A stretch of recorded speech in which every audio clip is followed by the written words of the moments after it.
Merhaba arkadaşlar, mutfağıma hoş geldiniz. Bugün ayva tatlısı yapacağız.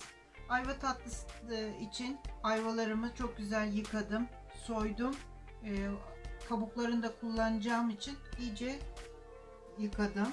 Şimdi bunları şöyle ikiye böleceğim. Şu çekirdeklerini kullanacağım. Ayva çekirdekleri ve kabukları ayvaya renk vermesi için ve jölelenmesi için kullanacağım. Soyduktan sonra kararmasın diye limonlu suya koydum. Ayvalarımı yerleştirdim. Çekirdeklerimi de içine atayım. Elmam vardı. Elmamı da rendeleyeyim. Elmaları ayvaların ortalarına koyacağım.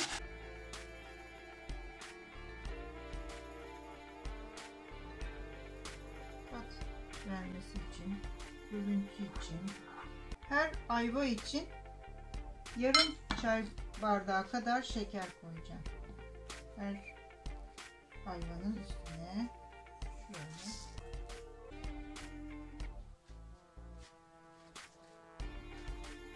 Şekerden sonra birer bardak da su koyuyorum. Her ayva için bir bardak su. Çay bardağı, yine aynı çay bardağıyla, yani 8 çay bardağı suyumuzu koyduk. Şimdi bunu ocağımıza alıyoruz. Ateşimiz hızlı. Fokurdamaya başladığı zaman en kısığını alacağım. Ağzını da kapatacağım. Kızarana kadar pişireceğim. Jölelenecek suyu. Şimdi kaynamasını bekleyeceğiz. Ağzını kapatalım. Evet arkadaşlar, kaynamaya başladı ayva tatlımızın suyu. Şimdi bunu en kısa alacağım. Rengi kırmızı olana kadar kısık ateşte ağzı kapalı kaynatacağım. Ara ara size kızardıkça göstereceğim. Hiç boya kullanmadım. Katkı maddesi kullanmadım. Ayvanın çekirdeğiyle kabuğu. Bu rengi, sonunda göreceğimiz rengi verecek. Şimdi kapatıp pişmesini bekleyelim.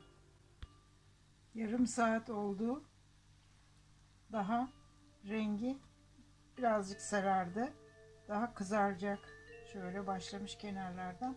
Ama kıpkırmızı olana kadar kaynatacağım. Hiç bakmanıza gerek yok. Yumuşadı, dağılacak diye korkmayın. Hiç ellemeyeceğim. Suyun rengi değişmeye başladı. Daha suyumuz var. Sonra ağzını açıp çektireceğim.